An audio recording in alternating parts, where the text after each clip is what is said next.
Assalamualaikum warahmatullahi wabarakatuh dan salam sejahtera. Sihat semua? Sihat, Alhamdulillah. Okey, sebelum kita mulakan pembelajaran kita pada hari ini, cikgu nak cerita pada kamu tentang apa yang berlaku tadi lah. Dengar semua login bunyi cikgu semua berlari ke guru tu kan. Apa yang berlaku, cikgu nak cerita perjalanan kisah hari ini. Okey, hari ini cikgu datang ke sekolah dengan bawa kereta. Macam biasalah, cikgu siap-siap pakai baju semua. Cikgu bawa kereta, bawa kereta kan. Cikgu bawa kereta, lepas tu cikgu datang ke sekolah. Sampai sekolah, jumpa Pak Gad. Lepas tu tengok cikgu Rizwan senang bertugas dekat pagar kan. Apa cikgu Rizwan pun, cikgu Rizwan juga adalah guru yang bertugas pada minggu ini, kalau kamu semua nak tahu. Dan perhimpunan pagi tadi, hari ni hari apa? Hari Isnin. Perhimpunan pagi tadi pun dikeluarkan oleh Cikgu Rizwan. Tapi apa yang jadi pada hari ini, pada pukul berapa tadi? Awal pagi tadi rasanya pukul 9.30, PDP kita bermula macam biasa. Cikgu Rizwan ada meeting dengan, ada mesyuarat dengan PPD daerah. Lepas tu ada satu kelas, ada adik kamu lah tingkatan 3 Alpha sedang bersukan dengan Cikgu Suhail. Tapi apa yang berlaku dekat sini, pelajar adik kamu tu, siapa nama dia? Arfa, tak silap, Arfa nama dia. Dia terpa layout kakinya. Jadi ingat, kamu semua mesti berhati-hati ketika bersukan.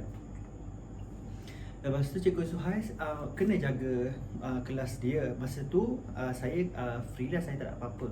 Jadi Cikgu Rizwan tadi tengah ada meeting dengan PPD daerah. Jadi saya dah perlulah menjalankan tugas sebagai seorang guru. Saya tolong ambil alih tugas tersebut dan bawa adik Arfa tingkatan 3 tu pergi ke klinik. Jadi apa yang ada kat sini, sambil kat klinik tu kan, doktor tanya kenapa. Doktor tanya kenapa, cakap terseliur. Lepas tu doktor kat situ check lah pressure kaki Nur Arfa tu.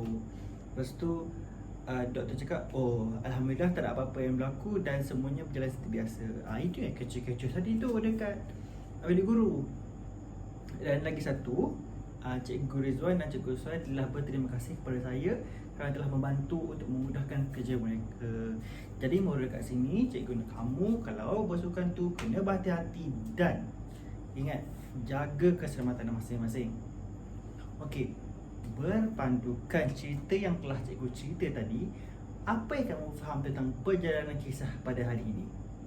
Kamu rasa saya nak ajar apa?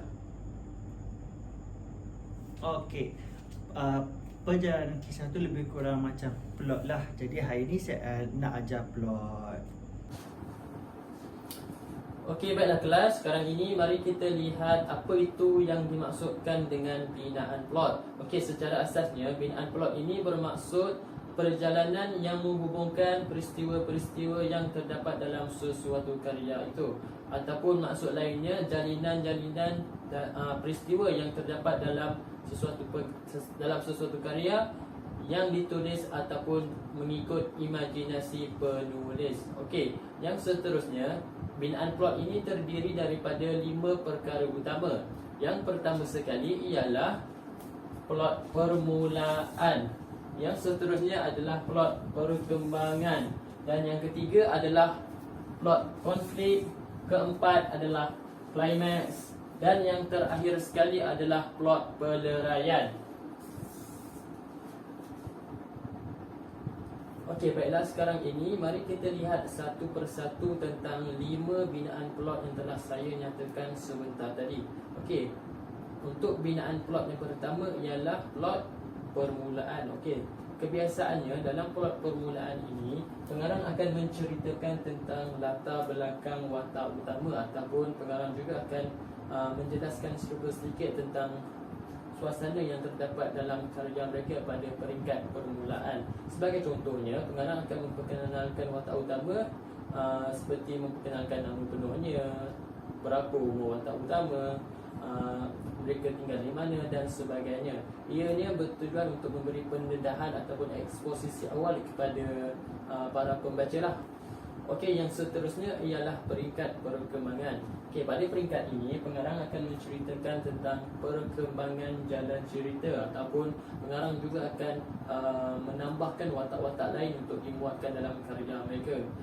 Selain itu juga pengarang akan menceritakan tentang punca dan sebab akibat berlakunya konflik pada peringkat yang ketiga ini. Peringkat yang ketiga pula ialah peringkat konflik. Pada peringkat ini, pengarang akan menunjukkan masalah utama yang dihadapi oleh watak utama, dan pada tahap ini jugalah akan menimbulkan unsur suspense ataupun unsur-unsur ketegangan terhadap para pembaca. Okey, yang seterusnya ialah pada plot yang keempat, iaitu plot climax. Okey, bagus. Okey, pada plot climax ini, permasalahan yang diwujudkan oleh pengarang akan sampai kepada tahap yang maksimum. Jalan cerita yang diolah pengarang juga akan menunjukkan seolah-olah watak utama itu menghadapi jalan ataupun masalah yang tiada jalan penghujungnya. Okey, yang terakhir sekali ialah plot peleraian. Okey, dalam plot ini, permasalahan yang timbul terhadap watak utama tersebut sudah dapat diselesaikan, dan juga dalam plot akhir ini akan menunjukkan sesuatu karya tersebut akan menghadapi jalan cerita akhir yang sedih ataupun jalan cerita yang gembira. Okey, baiklah, sekarang saya telah menerangkan maksud kelima-lima binaan plot sebentar tadi. Okey, nanti kita akan buat satu aktiviti untuk melihat kefahaman kamu lah. Kamu akan bercerita di hadapan kelas nanti untuk melihat sejauh mana penerangan saya ini memberi kefahaman kepada kamu nanti. Kamu akan bercerita mengikut plot yang telah saya nyatakan di hadapan ini. Okey, baiklah kelas, saya harap awak semua faham tentang penjelasan saya berkenaan binaan plot sebentar tadi. Okey, binaan plot terdiri daripada 5 perkara utama, iaitu permulaan, perkembangan, konflik, klimaks dan juga peleraian. Okey, sekarang ini saya nak awak semua buka buku antologi Kubentang Sehelai Peta dan buka muka surat 76. Dan saya nak awak semua lakukan bacaan secara senyap, secara individu, dan saya nak awak semua faham berkenaan cerita dalam cerpen tersebut. Dan selepas ini saya akan lakukan satu aktiviti bercerita di hadapan kelas, dan saya akan minta awak semua untuk menawarkan diri, dan sekiranya tak ada, saya akan petik je lah siapa-siapa nanti. Yang tak baca tu nanti saya akan petik. Baiklah, awak baca betul-betul sebelum saya petik nama awak. Okey, jadi saya akan berikan masa kepada awak selama 10 minit untuk lakukan bacaan secara senyap, dan nanti saya akan pilih untuk awak terangkan berkenaan plot-plot yang terdapat dalam cerpen Air Mata Dalang tersebut. Okey, boleh semua murid-murid? Boleh, cikgu. Okey, bagus. Okey, jadi awak boleh mula baca sekarang. Okey, masa membaca dah bertamat. Cikgu dah bagi kamu masa tadi untuk kamu baca. Dan sekarang kita akan teruskan dengan aktiviti yang seterusnya. Cikgu nak minta kamu ceritakan kat depan berdasarkan cerpen Air Mata Dalang yang telah kamu baca tadi. Tapi penceritaan kamu mestilah berdasarkan 5 plot yang cikgu dah terangkan awal tadi. Okey, yang pertama, plot permulaan. Yang kedua, perkembangan. Yang ketiga, apa tadi? Betul, konflik ataupun permulaan. Yang keempat adalah klimaks. Yang kelima adalah peleraian. Okey, berdasarkan 5 plot yang tadi, cikgu nak kamu cerita berdasarkan cerpen Air Mata Dalang, dan setiap kamu mestilah tahu plot-plot yang terkandung dalam cerpen yang dah kamu baca tadi. Okey, siapa nak ceritakan tentang apa yang kamu faham permulaan cerpen Air Mata Dalang? Okey, silakan. Okey, jadi kat depan ni cikgu ada letak watak-watak yang terlibat dalam plot yang cikgu ajar hari ni. Jadi watak-watak mana yang terlibat dengan penceritaan plot kamu boleh gunalah watak-watak ni untuk bagi kefahaman yang lebih kepada kawan-kawan kamu.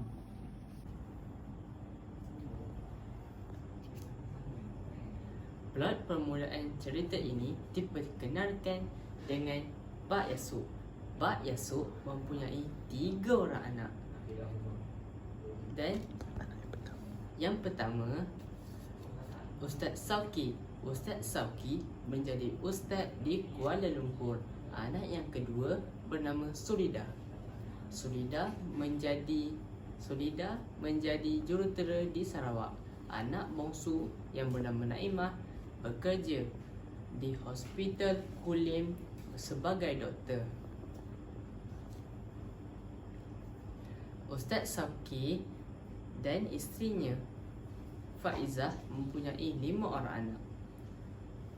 Tetapi Faizah tidak menyukai kelima-lima anaknya tinggal bersama Pak Yasuk kerana tidak ingin anak-anaknya menjadi seperti Pak Yasuk sebagai tok dalang.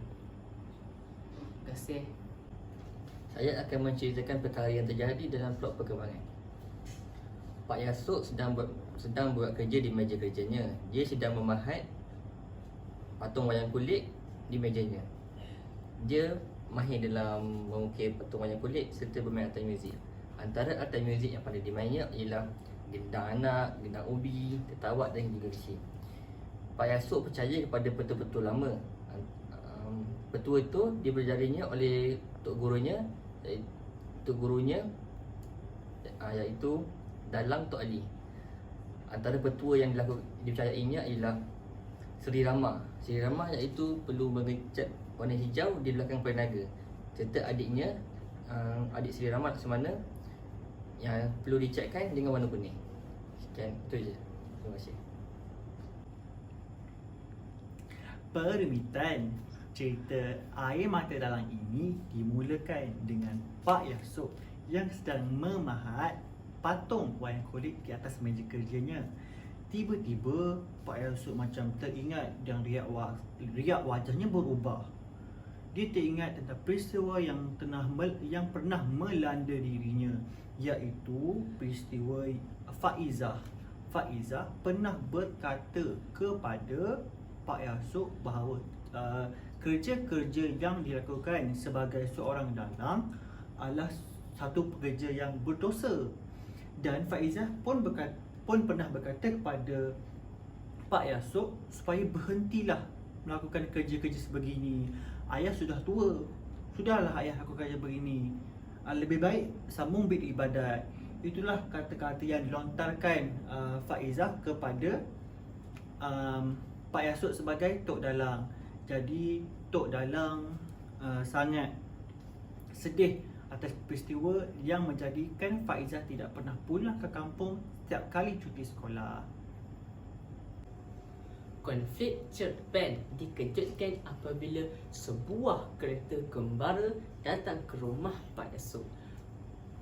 Pak Yasuk sungguh terkejut apabila dapat mengetahui orang yang keluar daripada kereta gembara tersebut adalah seorang anak gadis. Anak gadis itu datang kepada Pak Yasuk dan memperkenalkan dirinya sebagai Nora. Nora adalah seorang pelajar universiti dan berasal dari Kuala Lumpur dan datang ke rumah Pak Yasuk untuk belajar mengenai ilmu pendalangan. Selama 3 bulan, Nora menghabiskan masa bersama Pak Yasuk untuk mempelajari ilmu pendalangan. Terima kasih. Okey kawan-kawan, jadi saya akan teruskan kita punya sesi bercerita ni pada plot peleraian. Okey, jadi dalam plot peleraian ini, Nora ni dia telah menuntut ilmu bersama dengan Pak Yasuk selama 3 bulan. Jadi selama 3 bulan ni, Nora ni dia dah betul-betul lah menguasai kemahiran yang telah diajarkan oleh Pak Yasuk. Sepertinya kemahiran bermain alat muzik, kemahiran menggunakan patung wayang kulit, dan juga kemahiran menggunakan jenaka-jenaka dalam seni persembahan wayang kulit. Okey, jadi Setelah Pak Yasuk ni dia melihat Nora ni dia telah betul-betul menguasai ilmu perdalangan, jadi Pak Yasuk ini akan mengadakan satu malam yang dipanggil sebagai malam memperlimau.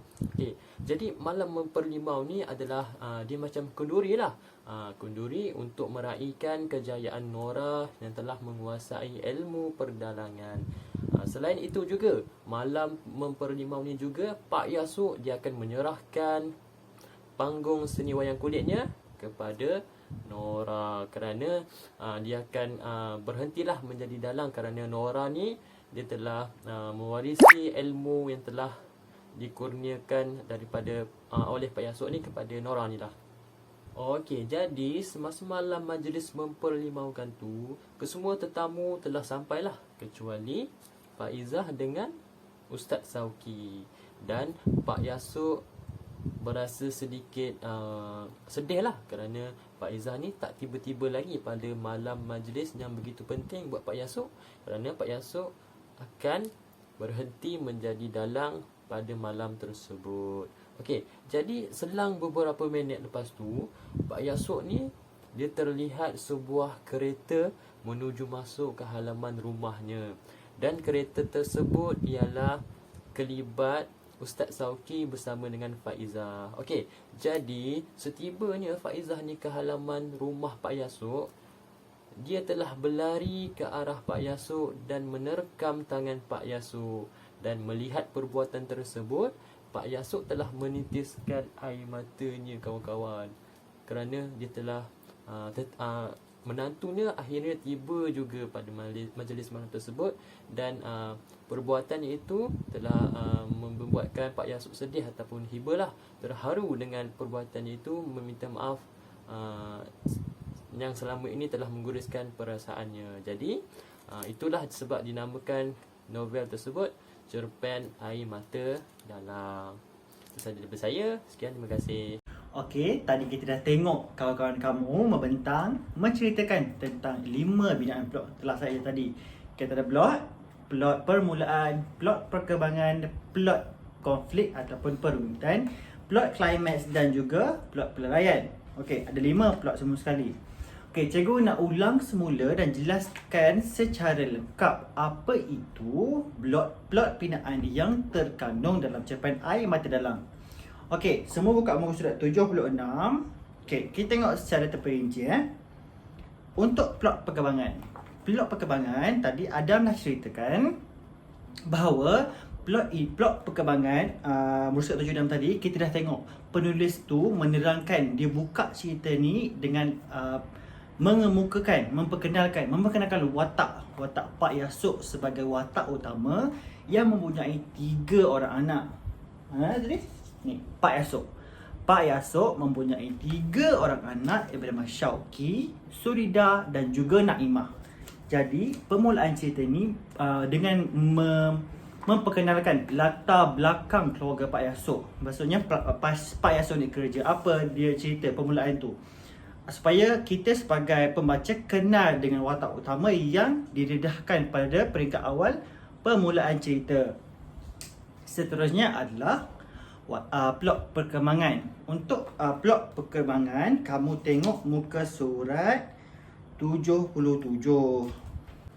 Okey, untuk perkembangan, penulis mengembangkan cerita ni, dia expand cerita ni, dikembangkan cerita ni dengan menceritakan kerjaya Pak Yasuk secara terperinci.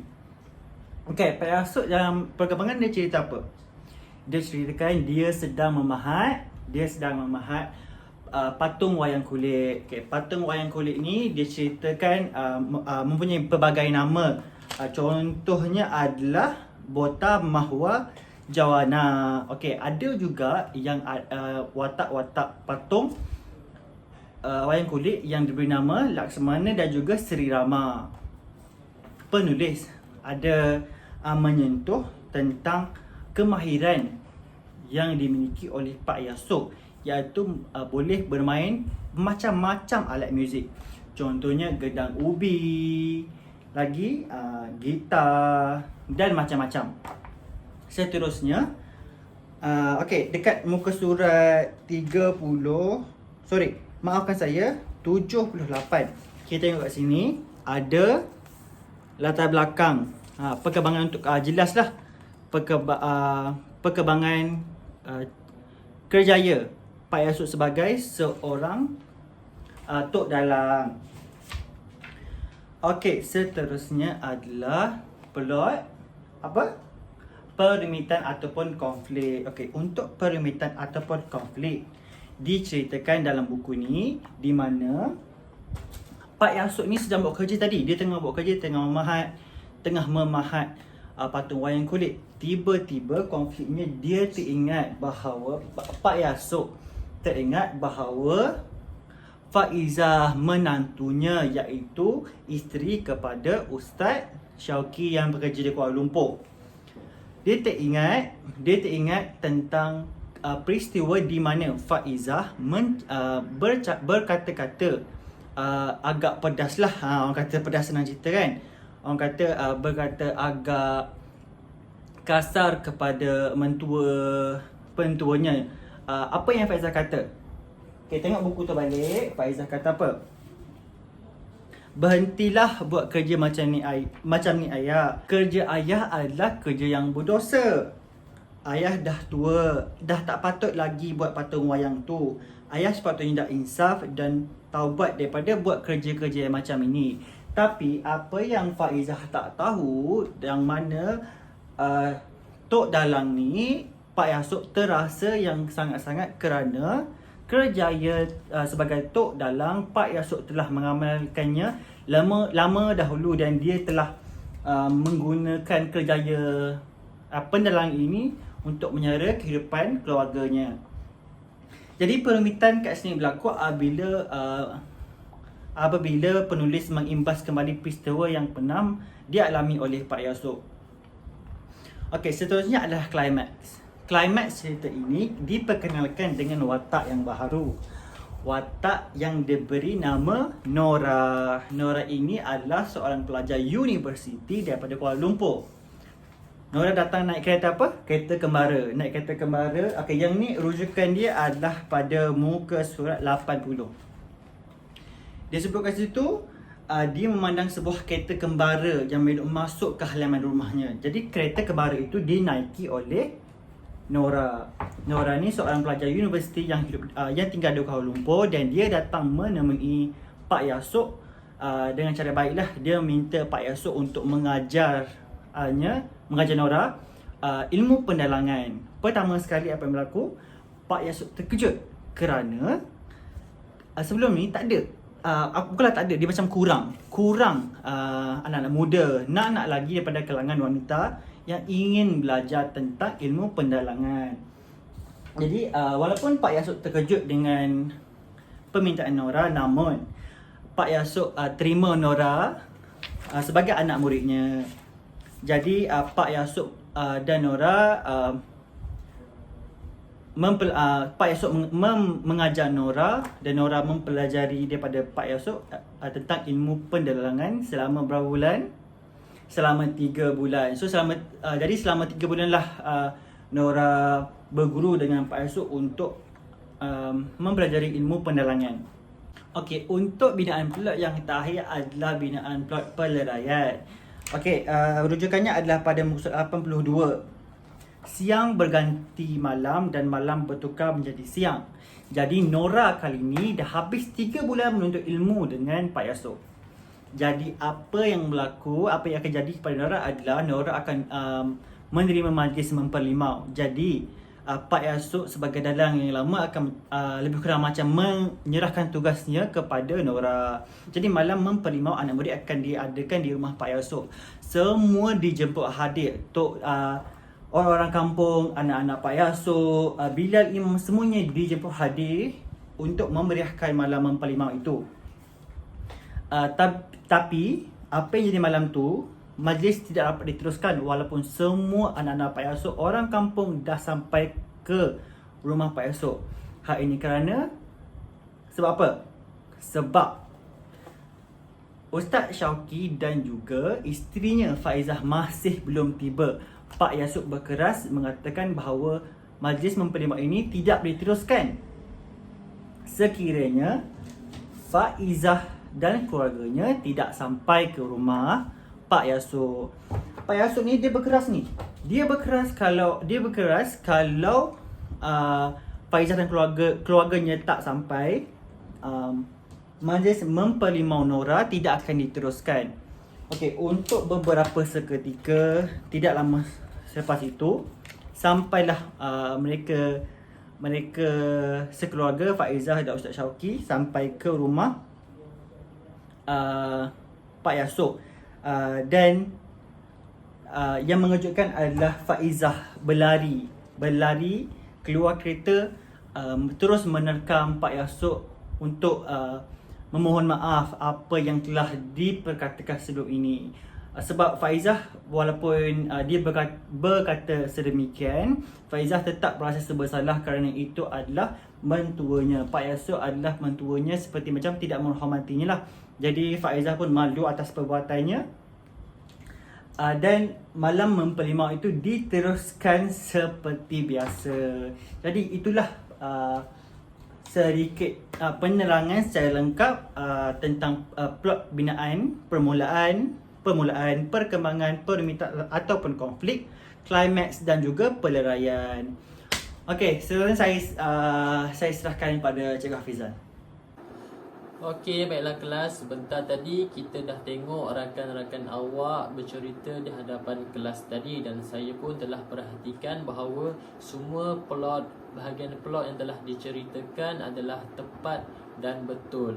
Okey, sekarang ini saya akan berikan kepada awak semua sebuah lembaran kerja, iaitu peta pemikiran.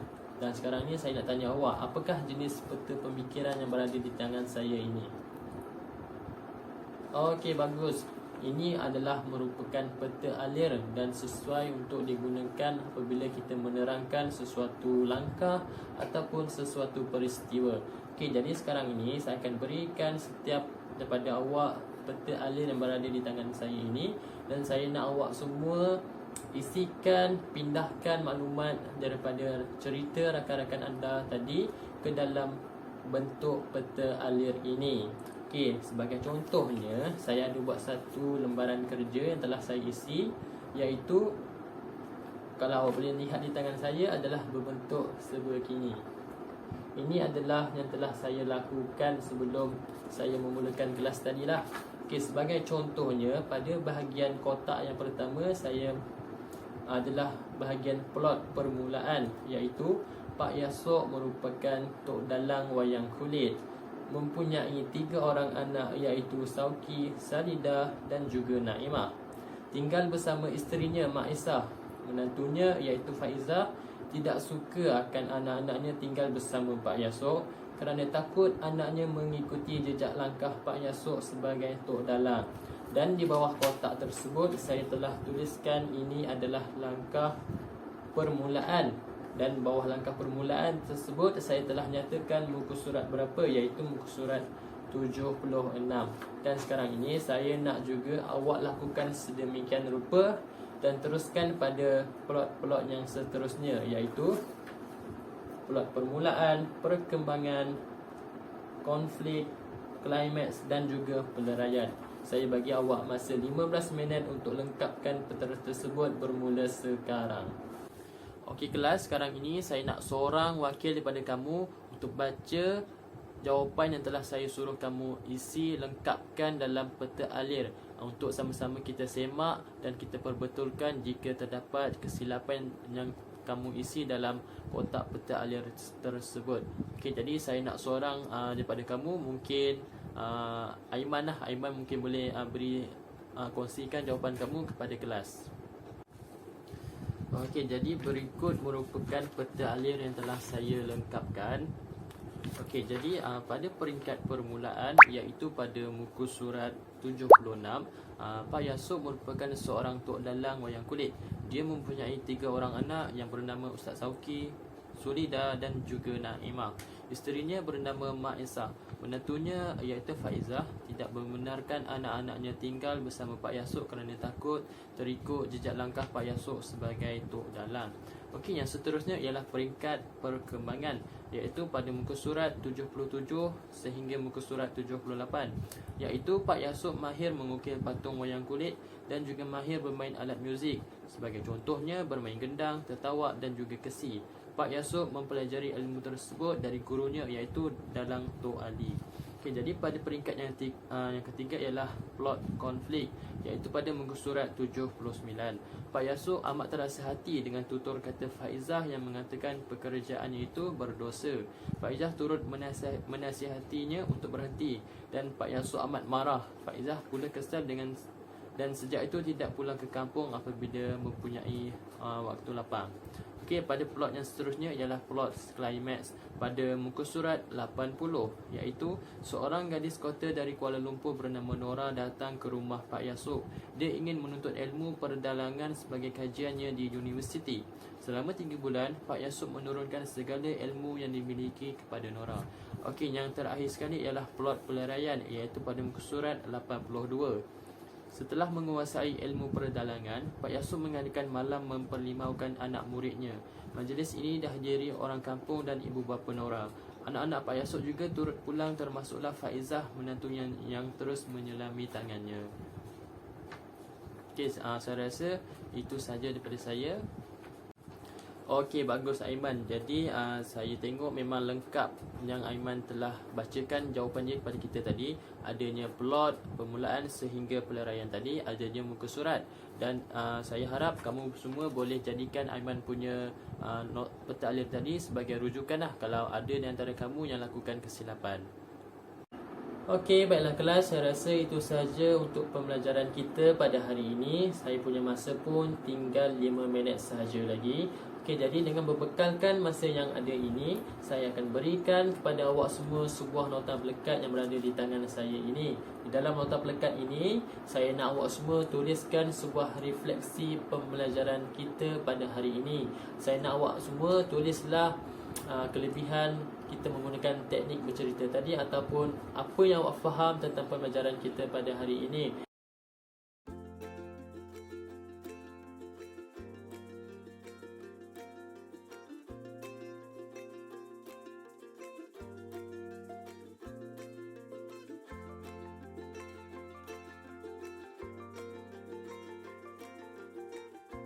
Dan seterusnya, saya nak awak semua tampalkan nota pelekat yang telah awak tulis tadi ke dalam buku nota beserta dengan lembaran kerja yang telah saya berikan kepada awak tadi.